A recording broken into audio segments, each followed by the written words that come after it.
Welcome to another podcast of the Jimmy Rex Show, and I am here today with a close friend of mine. This is Brad Jensen. He is the owner and founder of Key Nutrition. And Brad, it is a miracle we are sitting here today, bud. It is. About 6 years ago, 7 years ago, I ran into Brad. And at the time, we're going to kind of get into Brad's story because it's really one that, for me, I take it's just such a blessing to be able to see where he's at in his life now versus where he was. When I first met Brad 6-7 years ago, we've talked about this. We're going to get into his story a little bit deep here, but Brad was on heroin and all sorts of drugs and was in a really bad spot in his life. And you just celebrated a couple weeks ago 5 years sober now. Absolutely, I did. 5 years. By the grace of God. That is awesome, man. So I want to really let's talk a little bit about the Key Nutrition. You're a nutritionist. That's how I actually started spending more time with you. Again, we ran into each other at the gym, and then I kind of basically said, I want to know what you're doing because you're in such good shape all the time. Brad, what are you currently 4% body fat or no, what? Not probably triple that, but that's okay. Yeah. Yeah, we bumped it. So about Key Nutrition? Well, no, and so that's what the reason I reached out to you was just kind of at the time you were a nutritionist for another company, and I just said, hey, I want to get in better shape, and I love talking to you. I think I spent 2 hours just talking to you at the gym. I've never talked to somebody that was so intelligent about nutrition, and I went through your program and everything else, and I ended up going from 21% body fat down to 9% body fat. And we'll get into that a little bit more towards the end of the interview. I really want to kind of get into know you a little bit better. But just to give our audience an idea, how many employees do you have here now, and how long have you been running Key Nutrition for your own company?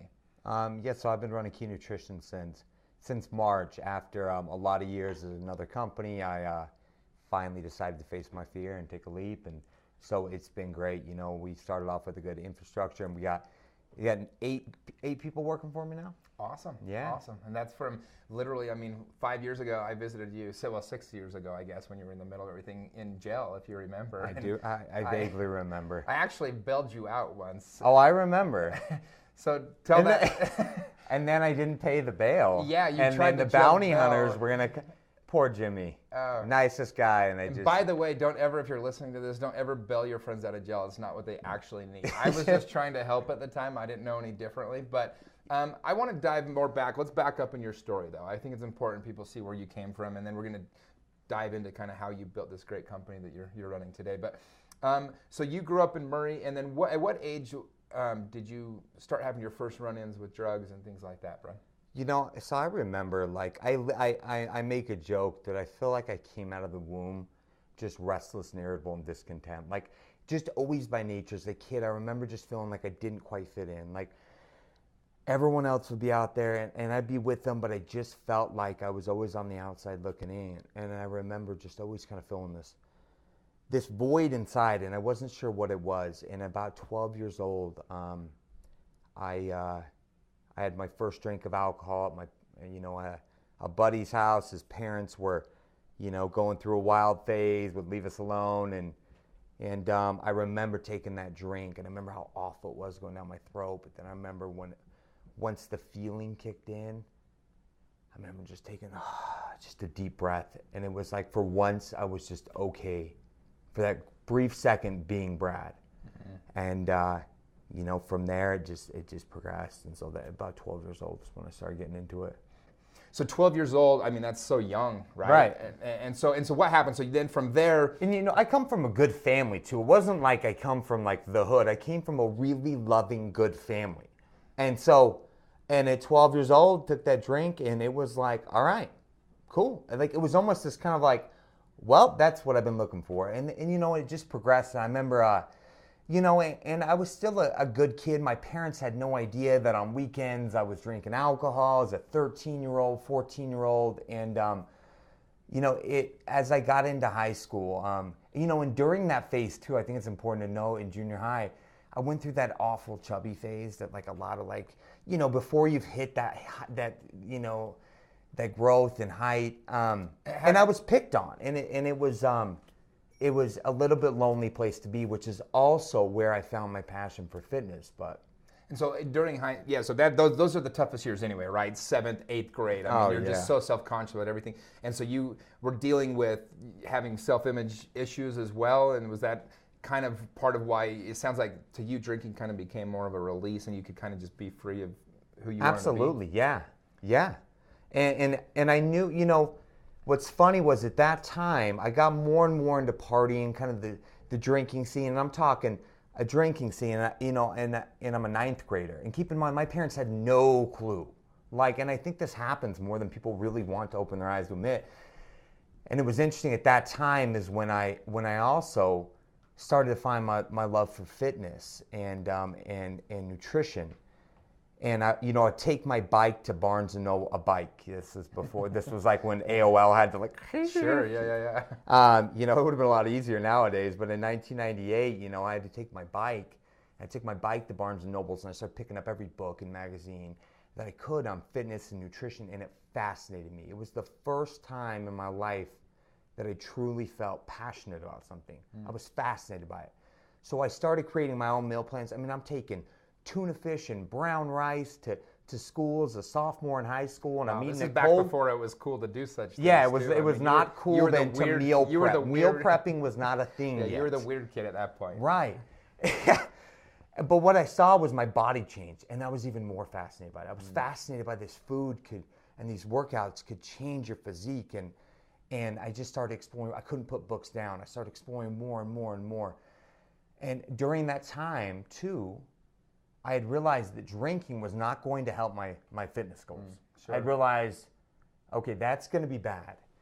And I knew the calories were just empty, and so, but I still didn't like being me, Jimmy. Like I still didn't feel comfortable in my own skin. The outside was starting to look better, but I still had this discontentness in my soul, and that's when, at about a sophomore, one of my friends said, well, hey, come to this party. And I said, I don't really want to go because I don't want to drink. And he said, well, here, try this pain pill.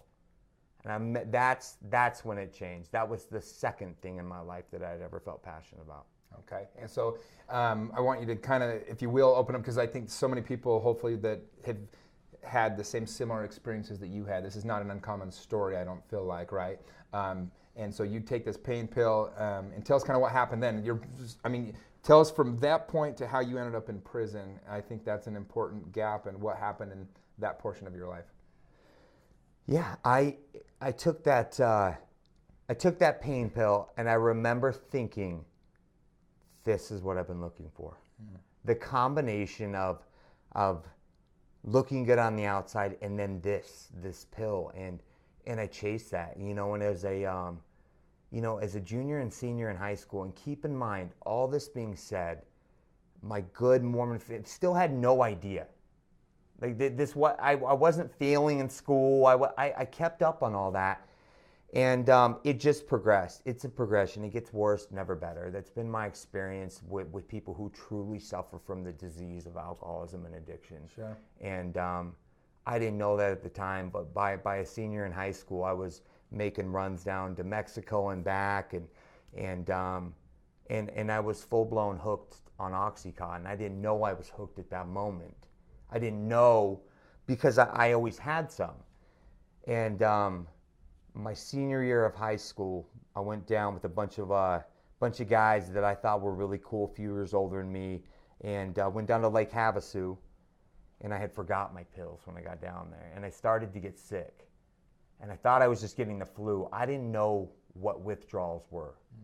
And at that moment, when you don't have the opiates and you've been doing them, you get physically ill.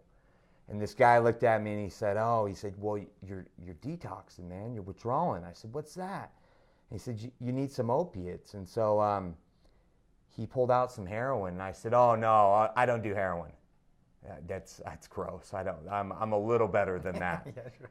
And he said, it'll make you feel so much better. And I said, okay, give it to me. And the first time I ever tried heroin, I went right to it, and I shot it up. I IV'd it, and I remember just immediately feeling better. And the guy looked at me and said, your life will never be the same, kid. And I'll never forget those words, because it truly wasn't. So did your life at that point where it would never be the same? What did that mean? Like looking back now, what was next in your life? What kind of came after that? A lot of incomprehensible demoralization, honestly. I think it's such an epidemic here in Utah, and I think it's important to talk about, and I think it happens to so many good families. Like this wasn't because I was raised wrong. Well, and when you were in the middle of all that, and I'm close with your sister. I was, somewhat close with your mom. And I just saw how every single person that was trying to help you, nobody really knows what to do because you're getting so much. It's so frustrating, right? Like you ignore the phone calls. I remember one time I invited you, if you don't mind, I share this. I'm just trying to get some examples of kind of how it is, like as a friend or as a family member. I invited you to the Jazz game. You're a giant Jazz fan. And I had this one. I still have pictures from that. Yeah, it's not a good photo necessarily, but I have courtside seats. I think they were $1,200 a piece. My buddy had invited me, and he said, invite one other person. I said, what, I want to do something for Brad. And I was just trying to help out as a bud, And you ended up standing me up. We went to go pick you up. You're like, I'm late. I'll meet you there. And it was about halfway through the first quarter. I finally called you, and I was like, dude, if you don't come up and take this seat, I'm never going to forgive you. Like, you're going to make me look so bad in front of these guys. And then you showed up at halftime, but you were high as a kite. And it was just, that was the night I was like, wow, man, I know how bad you wanted to go to that game. I know how bad you wanted to, use those seats on the court side. And so that's the first time it hit me like, man, this thing is like got control of him. But well, I owe you an apology for that. That was actually we're way past apologizing. Yeah, on the front row, and I'm so high on cocaine that I can't even think straight or put a word together. Yeah. What were some of the lowest moments when you were at this low in your life, when you were really hooked on heroin after that experience in Lake Havasu? Give us an example of how bad it can be. Because in Utah, a lot of my audience is Utah. A lot of people have no exposure to drugs, and other people have huge exposure. But those that are listening that maybe have never even understood any of this, because I know I hadn't. Like, you're the first guy I knew, being honest, that like I was like there like while he had this issue, And what are some of those things? What are some of those moments like? Give us an example. It's the great equalizer. It doesn't care if you're black, white, purple, rich, poor. It doesn't care. Addiction doesn't discriminate. And, it was, that was probably 2009, right? Yeah, that's about right, 2010. So I went to my first treatment center in 2005, and I realized I had a problem. But what I thought I had a problem with was just heroin. And what I found out is I had a problem with everything. And mainly, I had a problem with Brad. Like, I didn't know who I was as a person, and I kept looking for something to numb that. And I remember, it kept getting worse, never better. And I would have periods of sobriety, just long enough, 30, 60 days. And I think it's important that people hear that, because I know the dance that people do. But the pull was so great. I kept going back to it, thinking somehow this time will be different. Like, this time will be different. Keep in mind, the time before, I escaped from a hospital, and I'm trying to, because I overdosed, and my whole family's there worried I'm gonna die, and I sneak out in a gown, and I'm going down Bangalore Highway in a gown with no shoes on, and the cops pull up, and they say, hey, you need to get back in the car, Brad. And I'm like, oh, not me. And they said, dude, you're the only guy in a hospital gown. You need to get in the car. And I said, you got the wrong guy. And they said, just get in the car, dude. We need to take you back. We're worried about you. But somehow I thought, I got sober for 60 days, and I thought this time will be different. I'll control and enjoy my using. Maybe I'll just go to the bars. Maybe I'll just do this drug and not that. I'll lay off the hard stuff. And I kept going back. And shortly after that game we went to, I think it was about 3 months later, it was going into the spring there in 2009, I was living out of my car. And I lived in my car for like 2 months. And I lived there, and I would sleep in my car. And then my car got impounded. So not only did I lose my car, I lost my home. And so, at the same time. My sobriety date is November 20th of 2012, and for that I'm extremely grateful. But I was living in my car in 2009. Okay. Do the math. 3 more years it took me to get sober. And I just, it got worse, never better. I would do long periods in jail, which you'd come see me, thank you. And it was one of those things I'm like, I didn't know what to do. I'd like never had a buddy that I knew that was going through that, right? Like my friends that I'd been, raised with or whatever, I'd never had a buddy that I knew of that was like in and out of jail and rehab and all these things. And so I didn't really know how to support you necessarily. All I knew was like, I needed to just try to still be your buddy, and so that's what I was doing. You didn't know you were enabling, and honestly, that you were trying to help out, but you got smart towards the end. You wouldn't help me anymore. I quit helping you because, I think your sister or somebody called me and was like, okay, listen, here's what's going on. When you bail him out, he goes back to. I'm like, oh, got it. I'll quit doing it. Plus, you weren't going to pay the one time. It was going to cost me like $10,000 at a time. When the bounty hunters are coming to chase me and then they're calling you, that's not good. Yeah, that was when I decided I was probably good. Yeah, that's probably a smart choice. Well, so fast forward a little bit. I mean, in this time frame, what was your family like? Well, let's stay there for a second. What was your family like? How did it affect relationships in your life with your family when you were using and in and out of? Oh, I mean, just destructive. I look at I think of the addict as a tornado going through people's lives, and they're just in the middle, and it's just swiping everything out. I mean, literally, my parents, who will be celebrating 40 years of marriage, almost got a divorce over me because my mother almost loved me to death. Mm-hmm. She wanted so bad to help me that she kept bailing me out of everything, making sure that I, had a little money of which I would lie to her what I would spend it on. And my dad told her, if you do that anymore, like, I'm done. And looking back, like, the selfishness and self-centeredness of an addict is just phenomenal to me. Because I almost ruined, a marriage and just a struggle. I mean, by the end, to give you an idea, I had done a year in jail from 2011 to the very beginning of 2012, and during that time, built back up some relationships with my family, renewed some hope. They were hopeful. I was hopeful, and I'd say the words on the phone in the jail, this is it for me. Like, I'm done. This is the longest I've ever done in jail, the longest I've ever been sober or dry. And I said, I'm done, and I meant it. I meant it. And, I got out on January 26th of 2012. My birthday is January 31st. My parents were so excited. We're gonna have the first time you've been sober in years for your birthday. Yeah. Having a whole party planned.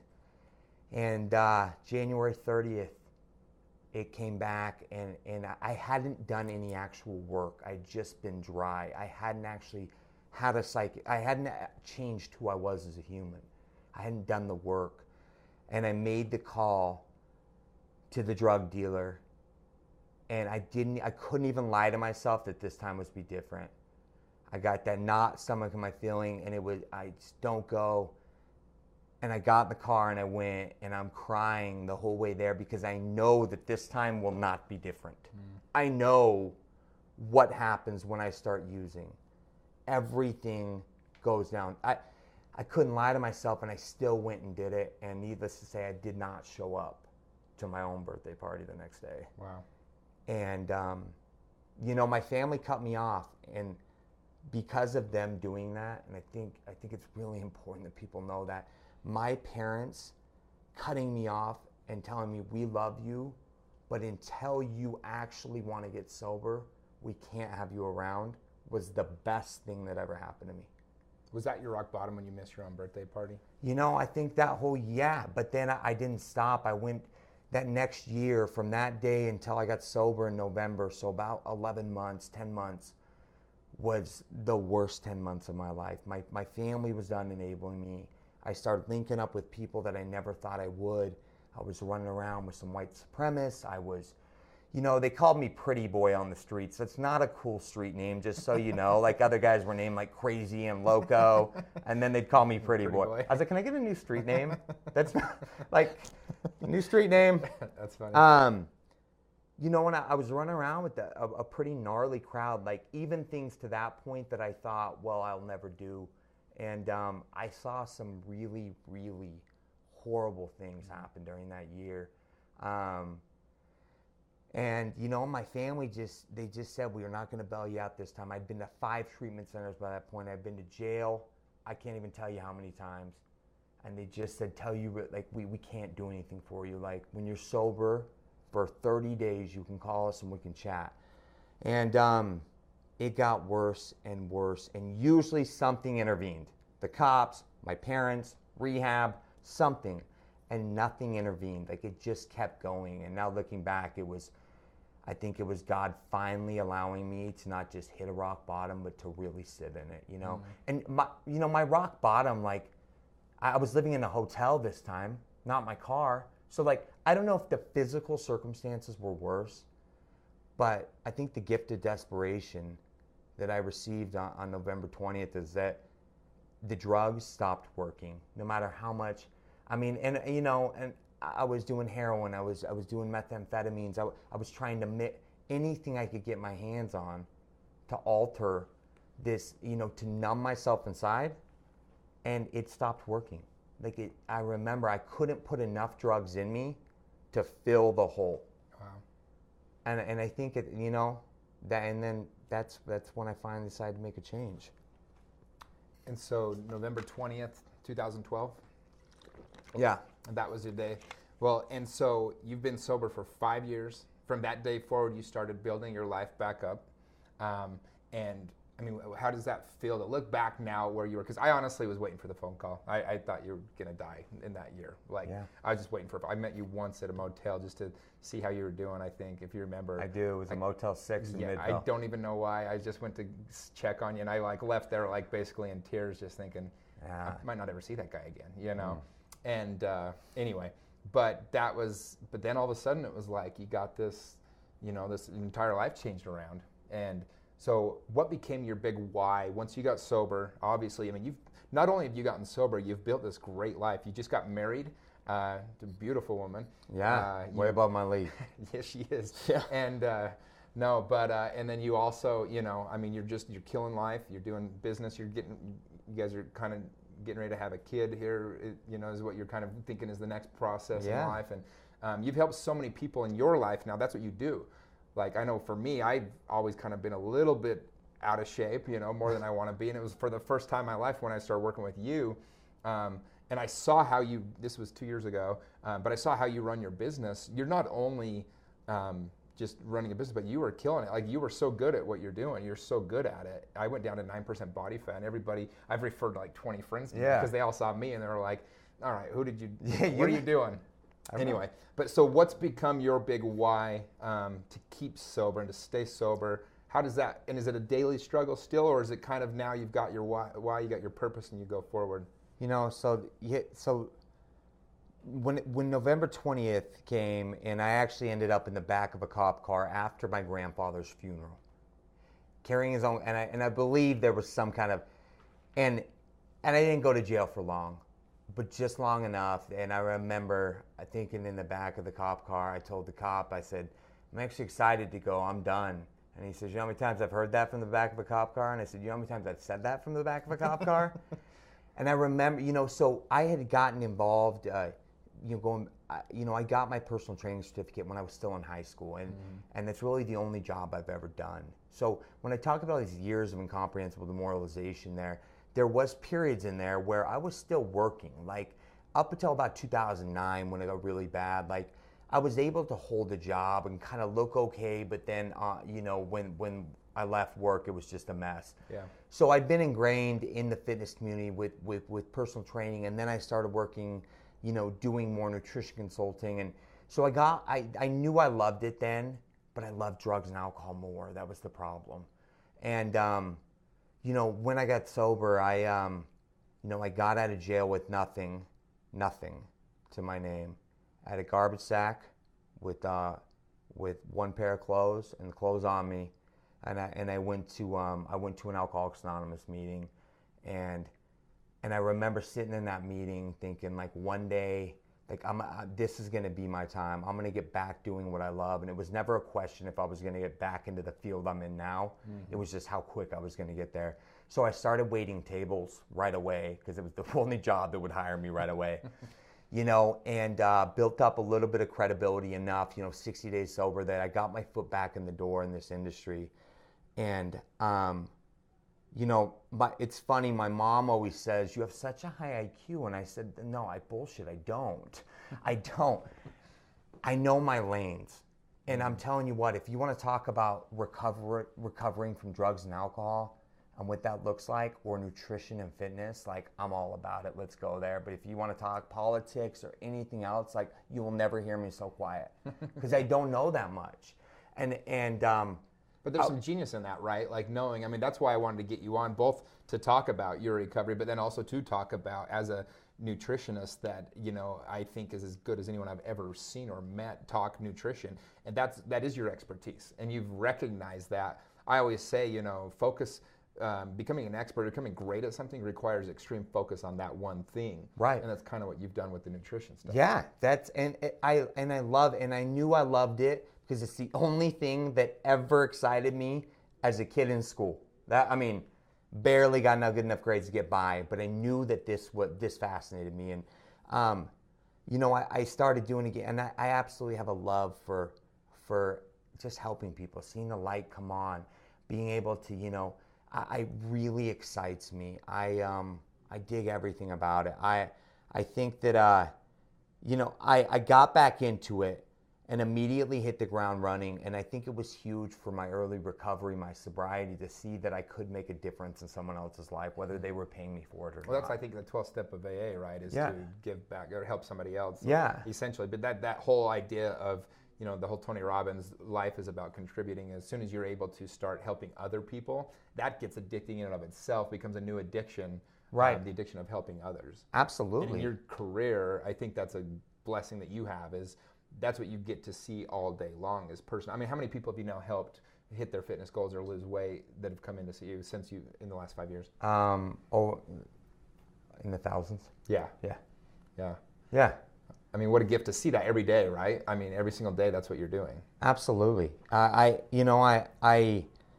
love everything. I love helping people truly get a lifestyle change. And I realized that, you know, making a difference in someone else's life was really valuable to me and important.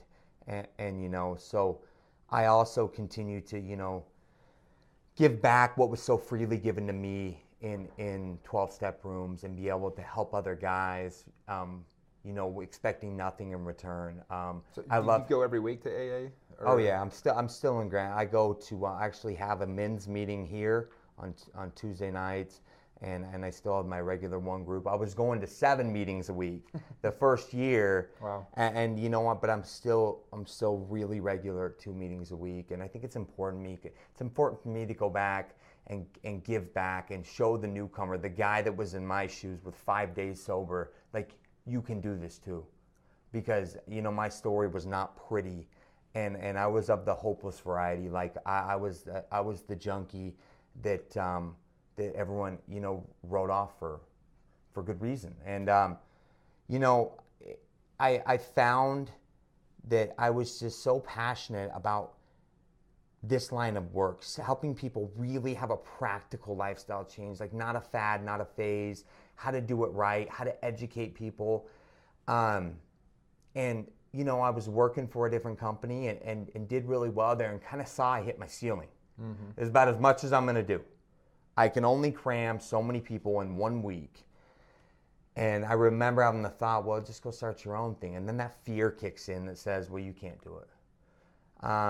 Yeah, we talked. You talked to me. Oh yeah, talked to you about times, it. You know. Yeah, and you know, I started kind of thinking about this change, and I remember just thinking that, you know, fear, an acronym for fear, you can, you know, face everything and recover, or F everything and run. And I felt like I wasn't facing I was letting fear get in the way. And so How did you overcome that fear? I mean, because it was that you talked to me about it for about a year. You were really feeling like you needed to take things to the next level, but obviously with, you know, no run. It was your first business you've ever ran, but on your own or whatever, minus the, you know, the hustle you were, yeah, or whatever. But so how did you get over that fear? How did you overcome that? You know,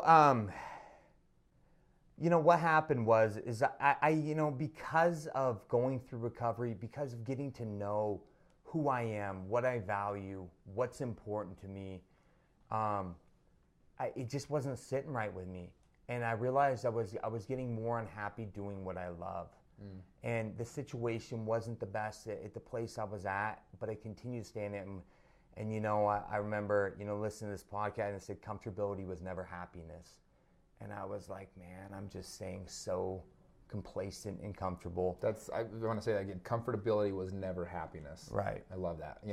A similar quote that I always say is, everything you want in life is on the other side of comfortability. Yeah. Right. It just is. I mean, it's very easy to sit home and do nothing, be comfortable, and just kind of let life kind of go by. But all the rewards you get in life are when you put yourself out there and you put yourself in these uncomfortable spots. I think that's how we grow as people. Right? Absolutely. Like even me doing the podcast, or like, I did, anything. I threw this party last Saturday for Operation Underground Railroad, the Black Tie Gala, and it was a lot of effort. The comfortable person would have sat back and done nothing. Like I had to make this uncomfortable decision to make 800 phone calls to put a party together and organize this whole thing. Like, what if it's not good? What if people don't have a good time? What if they don't raise enough money? But you just plow through that, and all the rewards and blessings and the feeling you get when you've done a great job, I think come from that. So I think that I wanted to really highlight what you just said there, because I think it's such an important piece. And the fact that you got that from a podcast is kind of cool. I hope somebody listening to this, that's one of the reasons I wanted to do this, was to get these messages out to people. Well, I think it's great. I remember I was sitting with a client, and he said, "Why don't you go out and do your own thing, man? I mean, you've got a great client base. Go do your own thing." And I said, "Oh, it's just a lot of work." And he says, "Getting in shape's a lot of work too, but you make me do it." That's good. And I remember at that moment, I kind of had this shift, and it was funny. What had to happen was my sister, who's also my assistant and runs everything on the front end here, who is amazing. She was also at the old place we were at, and she quit, and because things weren't going right. And when she quit, it was just the tipping point. I was already almost there, and I said, "If I start a place, will you work for me?" And she said, "Absolutely." And I said, "Let's go." And I just jumped. I thought about my recovery, and I just had to jump all 2 feet in and just go. And you know what? If I sink, if I swim, I just got to jump. Yep. So I jumped. When it helped, I sat down with people like you months before, and you told me, if it all aligns, the finance, you can do this. You believed in me. Other guys that I highly respect told me, you can do it. If you want to put your mind, if you want to do it, you can.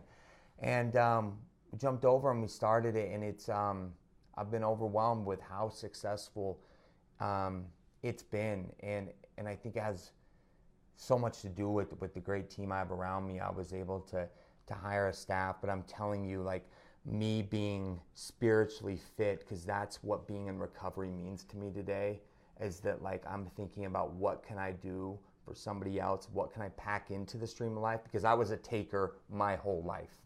Take. I took thousands of dollars from you.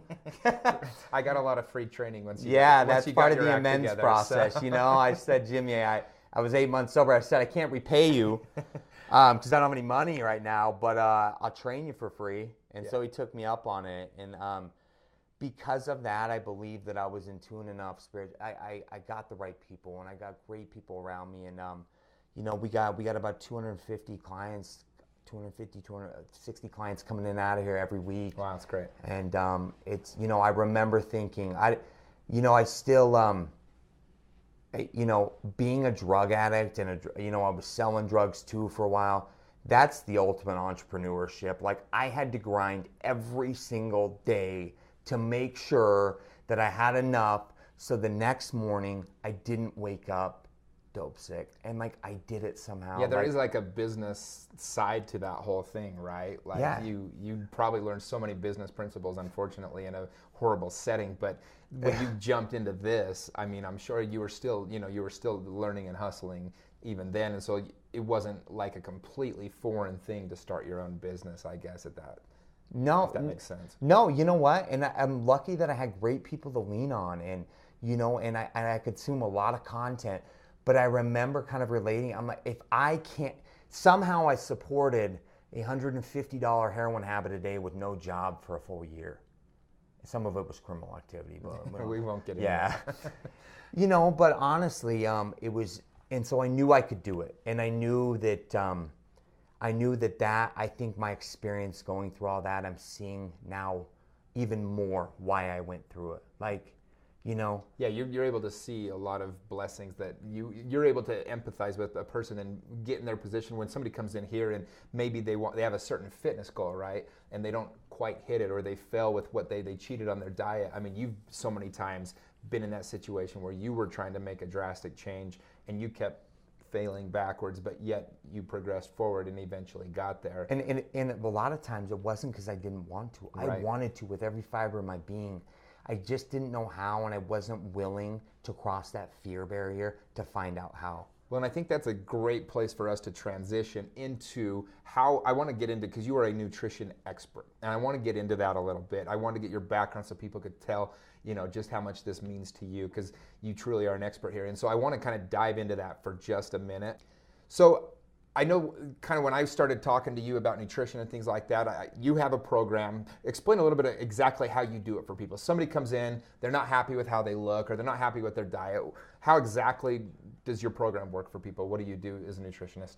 So, you know, the whole motto of Key Nutrition really, you know, is it has to be a sustainable approach to be a maintainable result. If the approach isn't sustainable, the results won't be maintainable. And what I mean by that is that the practicality of this has to be there. And I think that's where people fail. They jump to whatever's, you know, and whatever's the latest fad or this or that. And we're talking extremes. You know, I don't want you, you know, if your list of things that you can eat is this big, you know, small, and then what you can't is pages long, you might want to look at that, okay? So what we do is we create customized meal plans and workout plans for clients, and that's customized to them. There's no cookie cutter program. You know, it's all based off of you, your food likes, your dislikes, where you're going to be at that time of day, what your schedule is.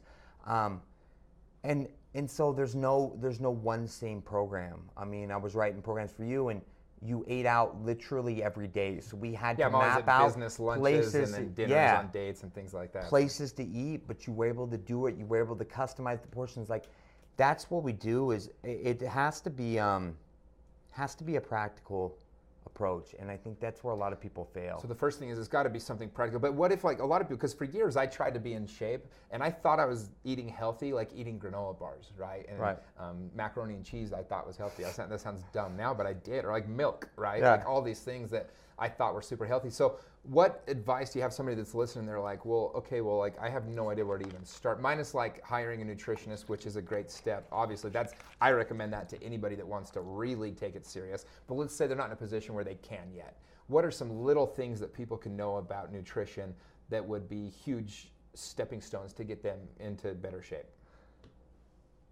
So first off, and you're going to hear different theories. The thing about, I think, that gets confusing with nutrition is that, you know, even being in the industry as long as I'm always fascinated by how much new stuff comes. You can read one thing, oh, carbs are bad, they're good. No, they're this, they're that. Do keto, don't do, like. And I think from my experience, what some people can do is first off, break your meals into 5 or 6 smaller meals, at least, and maybe even 4 to 5 if you're eating 2 big ones a day. You know how a sumo wrestler purposely gains that much weight in Japan is people think, oh, they must eat all day. But actually, they have mastered the arts of damaging their metabolism. They starve themselves all day, and they eat a huge meal of 7,000 calories of carbs and fat at night, then they go to bed. Now, it's an extreme example, but some of the heaviest people I have on my couch for an evaluation, that's their story. They say, I can't really figure it out. I don't eat breakfast, and then I have a granola bar at like 11. Sometimes I eat lunch, sometimes I don't, but then I eat a pretty big dinner, but I stay within my calorie range, and then I'm just keep gaining weight. I can't figure it out.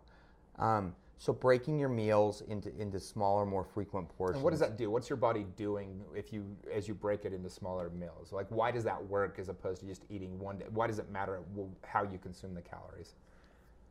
Well, because what it's going to do is the more frequent small meals you can do, the more stable you're going to be able to keep blood sugar levels in your body. And it's really important that you're eating a balance of carbs, fats, and proteins. Okay, those will create this thermogenic effect in your body. which is essentially the body creating heat, breaking down calories. So the smaller, more frequent meals going to keep your blood sugar more stable. Your energy levels will be far more consistent, efficient. You're going to get better appetite control, so you're not left starving and overeat. Your blood sugar is going to stay more stable, so from a physiological standpoint, your cravings will stay lower. You know, if you're apt to emotionally eat or stress eat, I can't promise to cure that, but I can promise you that if your blood sugar is all over the map and you hit a stressful situation, you're almost going to tank every time. So from my experience, the metabolism seems to respond a lot better to more free, instead of 2,100 calories in 2 meals, break that into 5. And as you keep the metabolism high, that helps you burn calories all day long. Is that correct? Correct. Yeah. I mean, people often think of the metabolism as a function of fast or slow, and it's not. If you can think of it as a function as hot or cold, you will get the theory. And so we have to put enough heat on the furnace, so to speak, to keep it moving. So while we need to eat at a caloric deficit, meaning a little under what we could probably eat to maintain, really people will go too low, and that's where they run into a lot of metabolic damage. A lot of the metabolism completely is just not having to respond because they're eating less and less and less. So I think it's really key for people to understand, like, you have to eat enough of the right foods, more frequently to get that thermogenic effect, to get the furnace going, so to speak. Makes sense. Okay. And why is sugars, because one of the main things that you taught me was to cut sugars out. And why is sugar so damaging to somebody trying to lose weight? Well, I mean, first... Minus the calories itself, but... Right. I mean, sugar is the great equalizer. That's the enemy. I mean, even people who argue, listen to this saying, oh, why do keto? And honestly, I just want to say that if you're doing something besides eating a cheeseburger, like my hat's off to you. Like, I don't try to get into vicious debates with people that do keto or this or that. Like, if you're doing something to improve your lifestyle, like, my hat's off to you. I think it's great. Sugar's the one that anyone can kind of agree on. I don't think any diet says, oh, sugar's great. The insulin is what's, you think about, diabetes and what it looks like long term when people start losing. I mean, insulin's a really nasty thing, and when you eat sugar, that's when you have this blood sugar response. So a blood sugar spike on steroids is that Thanksgiving dinner filling up, and then everyone's on but it's happening all day when you're eating a couple Twizzlers, or, when you go grab your... Jimmy's famous for going into the gas station and getting a bag of, let's say, Mike and Ike's, or getting some. What do you normally get? Well, I get my donut. He takes this is 2 when bites. This is when I'm not trying to stay in shape. Oh no! When you're, I thought you take 2 bites and you throw it in the garbage can on the way out. But that to me was always like, well, I'm only going to eat 2 bites. That way I get the craving, but I don't fill up on a donut. Well, I'm actually really impressed you can do that, because a lot of people, just like me with drugs, one's too many, 1,000 never enough. Sugar's very addicting. It makes you crave more. It's insidious. Your energy levels spike up, then crash down. And then when you crash down, you're craving more carbs later. It's really a nasty cycle. And I believe in getting natural sugars from fruit. I think fruit is amazing, the micronutrients in it. Really, what we do at Key is try to create not eating fruit doesn't, I don't think God just screwed up when he made fruit. Right. So like what I was doing when I just go eat I snack some candy or something like that. Why is that so damaging when you're trying to? Well, your blood sugar spikes, your insulin goes up. Insulin's a storage hormone. Even if it's just a small amount, right? Yeah, or insulin's a storage hormone. What's going to happen too is sometimes at 4 o'clock you're craving and you can't figure out why, but it's all people don't correlate it back to 10, or they're really tired at 2, but at 10 o'clock they had some sugar. So that's basically what's going on. So when people come in, the people that have the most success, what are you helping them do in order to, because everybody wants to be in shape, everybody wants to eat healthy, but just the moment comes and you get, you see the whatever it is that you crave, the cheeseburger for a good example, or the candy bar, the donut, whatever it might be, and you eat it, or you're just you overeat, or you just don't pay enough attention to what you're eating. Those that have the most success, what are some of the key things that they're doing mentally to be able to overcome those cravings? Mentally? Yeah. I think first off, you have to be ready to change. I'll go through an evaluation with somebody, and honestly, I won't take their money if I don't sense there's some, and a lot of times what's unfortunate is that pain is the great motivating factor. people have to usually be in some pain before they're willing to make a big change. Yeah, Tony Robbins says, everything we do is either to gain pleasure or to avoid pain. And he said pain is much stronger than the pleasure. Yes, right? For most people. And so I think we're motivated by human beings as results. I tell clients that, just like when I got sober, my life did not look pretty. I didn't, the first 30 days, I was living in some guy's basement that probably didn't even want me there. I just told him I had nowhere to go. And, he said, you can stay in my basement, but if you steal from me, I'll kill you. And I said, okay, fair. But it wasn't, and I think clients, you have to go through a little bit of uncomfortability at first and really, and then embrace the lifestyle. We're motivated by results. The more results you start seeing, whether that's you have more energy with your kids, your pants are fitting better, the scale, the body fat, whatever it is, that little bit of self-confidence, that's what we're motivated by. So I think it's really key to get there and mentally just remember your why. Why are you doing this? Right. Why I started Key Nutrition was I genuinely have a passion to help people. And I realized that it is far more important to me to make a difference today than to get recognition. I used to want the recognition. Now I just want to help people. And I love making a difference. So well, I love to hear your why, because that's what it all comes down to, right? You've got to have a purpose that's higher than whatever it is that you've been doing that's holding you back.